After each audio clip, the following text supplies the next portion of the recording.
Hi there, thanks for joining today. I am going to be having a conversation today with Alessandra Galligani, and she is going to help us understand a roadblock that you might encounter while applying for your Italian citizenship. This particular roadblock is called the 1948 law.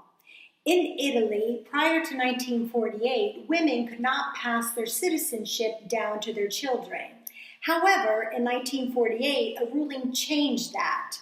But the Italian courts did not make it retroactive. So, if your line includes a woman who was born before 1948 and a child in her line born before 1948, then you may have to go through the legal route of the Italian courts in Rome in order to have your Italian citizenship recognized. And Alessandra is here to help us understand that process. Alessandra, before we get started today, why don't you just tell us a little bit about yourself, your offices, and your staff? I've been working in the law field since 2001, and one of my area of expertise is Italian citizenship law. I'm a member of Milan Bar Association, and my office is based in Milan. I've been working with my colleague Donatella Lenucci since 2010. And also Donatella is a member of Milan Bar Association and practices Italian citizenship law. The two of us work together, focusing on our clients' needs on their road to being recognized as Italian citizens. We also have an amazing team of interns and assistants working together to best serve our clients. Alessandra, tell us, how long have you been working with the 1948 cases and what is your success rate? Personally, I've been managing Italian citizenship cases, especially 1948 cases, since 2006, with success rates of more than 19%. Could you take a minute and please explain to us the 1948 ruling? According to the Italian citizenship law, established in 1912, only men are allowed to transfer their citizenship to their children, while a woman could only hold citizenship without the legal right to transmit their citizenship to their children. Women were only allowed to transmit their citizenship in restricted cases. According to the law number 555 of the year 1912, Article 1, Italian citizenship could have been passed on by a woman only if the father has been unknown, the father has not been an Italian citizen, or he had the citizenship of a foreign country, the child has not been allowed to acquire his or her father's citizenship according to the law of the foreign country the father belonged to. In the 1948 was established the Italian Constitution and introduced the principle of the equality between men and women. For the first time in the history of Italy, gender discrimination was abolished, allowing women the legal right to pass their Italian citizenship to their offspring. So, according to the 1948 constitutional law, only descendants of an Italian woman born or after January 1948 can legally be eligible to have their Italian citizenship recognized.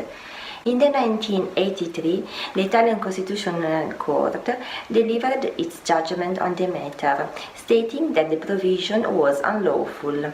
According to the Italian Constitution, established in 1948, descendants of a woman born before 1948 are prevented from applying for Italian citizenship.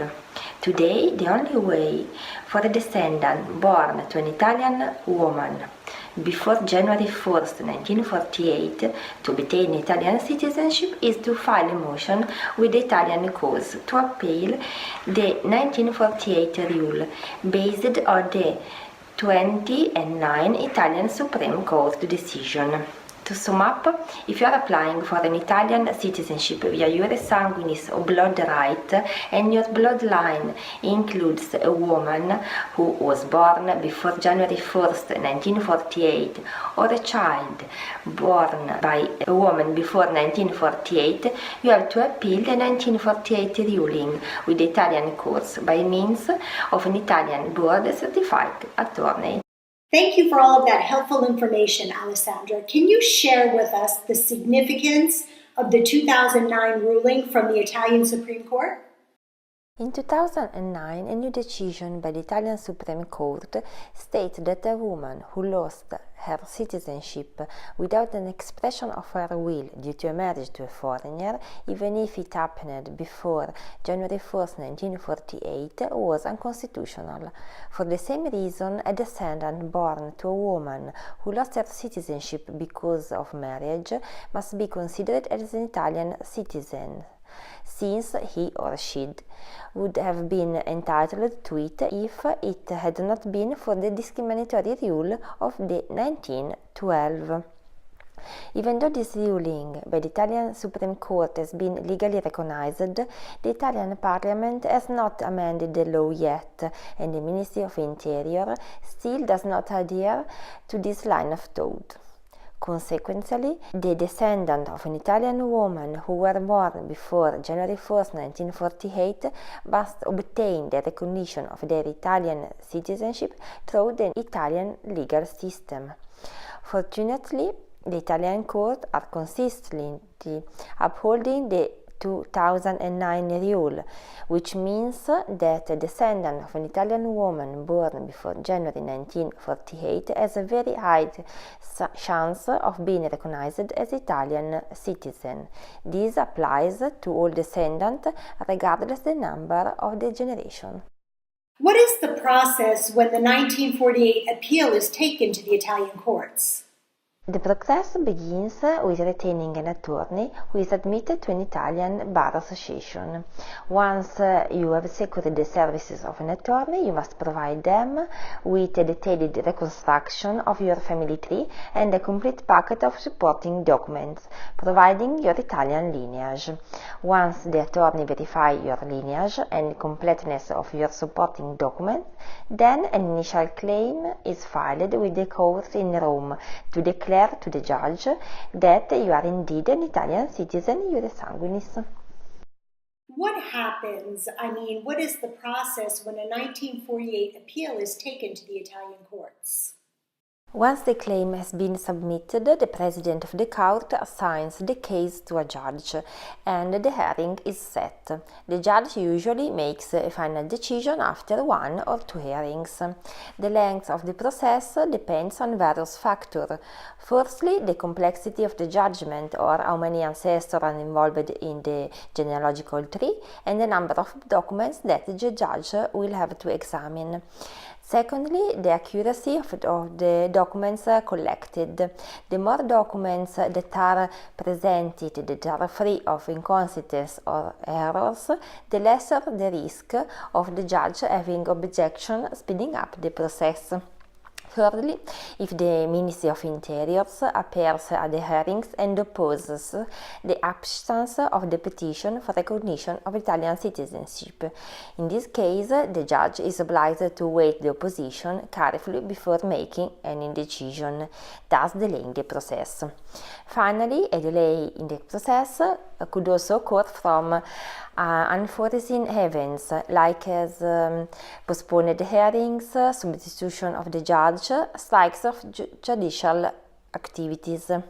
At the end of the process, when the Italian citizenship has been recognized, the decision becomes final if the ministry does not appeal it. Who is eligible to have the 1948 rule appealed? Generally speaking, everyone who has a woman in their lineage with a child born before 1948. Of course, it is essential to review all the documents and other details that are present in the case in order to determine the eligibility. What lawyers are eligible to appeal the 1948 ruling in the court in Rome? Only lawyers registered with an Italian bar association are eligible to appeal the 1948 ruling. Can you explain the process and give us some kind of a checklist to follow? First of all, it is very important to provide the court with all the documents that confirm that the descendant comes from an Italian ancestor and that the citizenship has not been interrupted. It means that we have to provide all birth and marriage certificate or regarding all the people involved in the line, and certificate of naturalization or an evidence of no naturalization. Finally, the documents regarding the interrupted line of the mail to prove that we cannot proceed through the regular administrative procedure in having your Italian citizenship recognized. Does the client need to be present in Italy at any time during the 1948 rule appeal process? The presence of the client in Italy is not required unless the judge makes a specific request. The client is able to either sign the proxy in Italy in front of a lawyer who authenticates the signature, or abroad the proxy could be signed in front of a notary. On average, how long does the process take from beginning to end? Once the claim is submitted, the judicial action lasts on average on 1 or 2 years. Of course, the actual length of the procedure depends on the factors previously mentioned. The next phase of the procedure is the transcription of your documents in Italy, which could take up to 6 months, according to the law that prescribes that it must be done within 180 days. An important question that many people have and a big concern is, what are the costs involved? The cost for this process cannot be quantified generally, as they vary in relation to various factors specific to each individual case.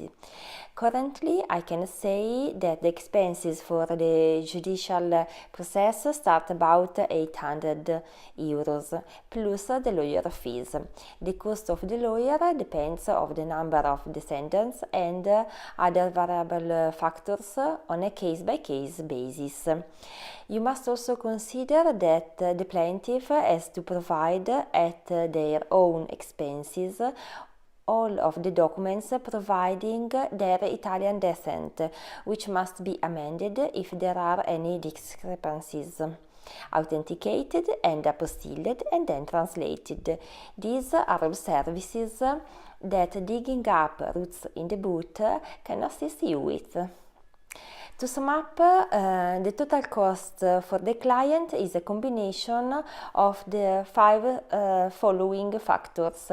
First, the judicial fees. Second, the lawyer fees.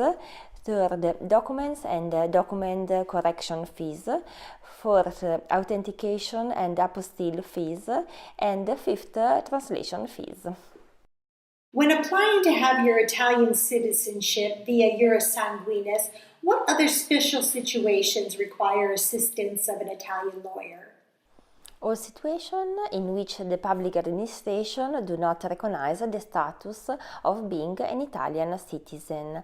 Of course, each case has its own particularities that need to be reviewed each time.